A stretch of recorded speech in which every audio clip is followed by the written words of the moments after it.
大家好，我是大宇。我们今天去的这个地儿不同以往，它因戏而生，又因戏而落。岳飞的《满江红》妇孺皆知，张艺谋的电影《满江红》更让他名声鹊起。当年耗资上亿元建造的满江红影视基地，因为电影的爆火而赚足了眼球，刀光剑影都已在荧幕上尘埃落定，只留下这些漂亮的仿古街巷，无人问津。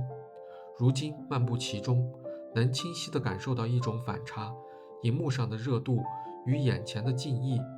当一部电影带来的光环逐渐褪去，一个耗巨资建造的场地，它的真正价值该如何延续？今天我就带大家沉浸式的体验这里，看看戏外的故事是否和戏里的一样耐人寻味。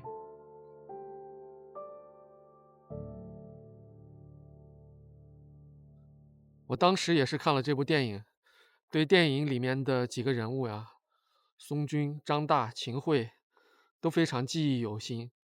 现在啊，我们就去满江红影视基地看一看，现在是什么状况吧。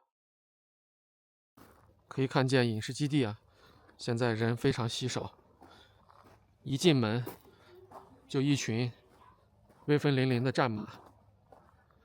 这个战马呀，头上和身上都有厚厚的盔甲，这个盔甲现在已经生锈了。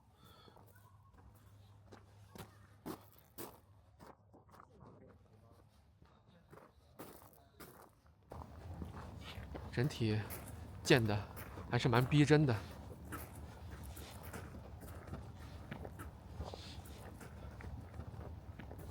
让我们进去看一看吧。一进这座深宅大院，满满都是故事感。脚下全部都是盾牌，让我们来敲一下。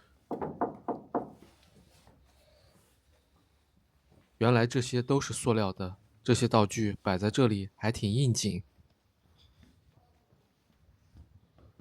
门头上写着4个大字“人宅迎祥”，但是宅子里的那几位可都不是善茬，这里面发生的事儿也都是腥风血雨。看来我是入戏了。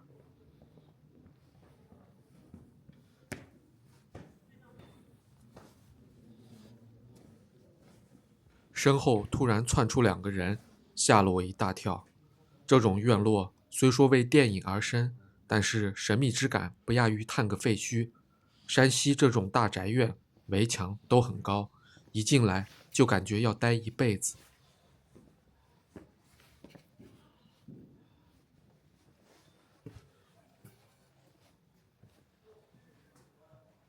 我们进这间屋子瞧一瞧，这张案桌很霸气，就是桌子上那簇花有点违和感，放个精致的酒壶可能更出片。古代的屋子用窗户纸，采光都不是很好，怪不得古人犯困睡得早。这间屋子更空旷，同样是一张案桌，光线偏暗，倒显得很有气氛。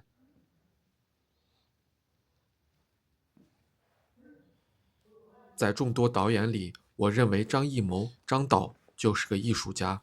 他早年电影学院科班出身，还在美术有所擅长。你看这些门栏上的雕梁画柱，比那些所谓的古镇做的还精致，所以花钱探一探这个宅子不亏。咱们进的这所院子是山西民居，在古代晋商大院普遍以4合院为基本的组成单位，采用封闭布局，强调防御性和私密性。院落通常沿中轴线前后排列，左右对称，形成多进院落或组合院群。穿过一进院就是2进院，院落的正堂左右两侧的厢房也都是对称的。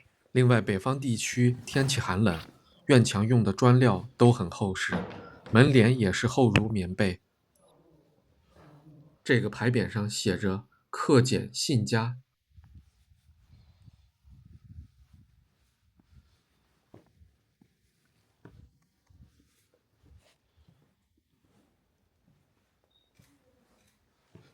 这间屋子看起来很眼熟，记不清是出现在哪个片段了。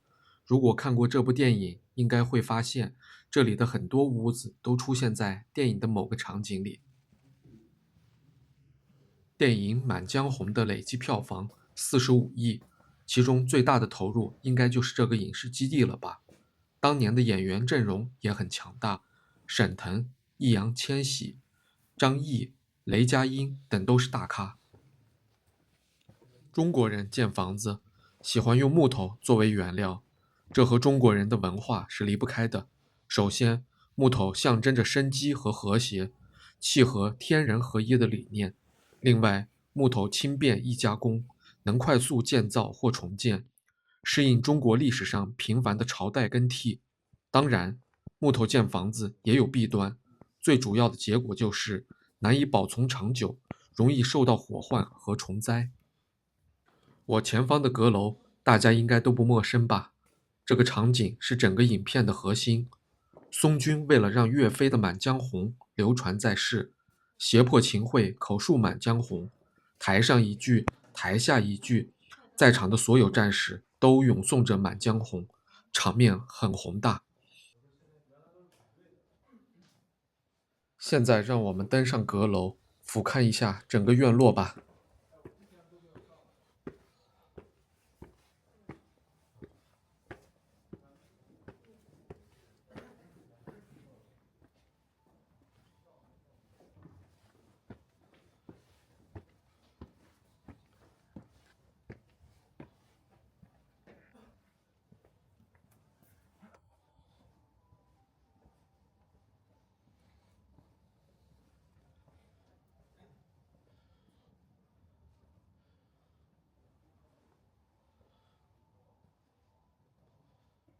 在电影里，这个屋子，松君看着假秦桧自行了断，真秦桧被他放了，留他苟且偷生，背负骂名。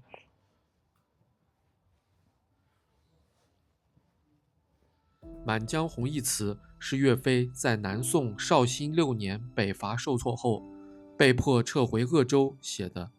当时他孤军深入，粮草断绝，壮志未酬，悲愤中写下了这首词，表达了对靖康之耻的痛心和收复河山的强烈愿望。站在这里俯瞰整个院落，我们不难看出，中国古代深宅大院讲究对称布局与层次分明，砖墙间透露出礼制与风水的精妙融合，每一处飞檐，每一道回廊都凝聚着匠人的巧思与主人身份的象征，仿佛在诉说着往昔的沧桑与历史。这座宅府面积真的不小，从外观来看，与山西知名的晋商大院也不相上下，石砖、木柱、门栏还原度都很高，走在里面冷不丁也会迷路。你看这高高的围墙和青灰色的砖石，偶有风穿港而过，要不是白天，晚上肯定不敢来。这种院子走一走，就和密室逃脱一样。今天的节目就要结束了，如果你喜欢这种古香古色的院落，也可以翻看我们之前去异度古镇拍摄的视频，那里同样幽静且神秘。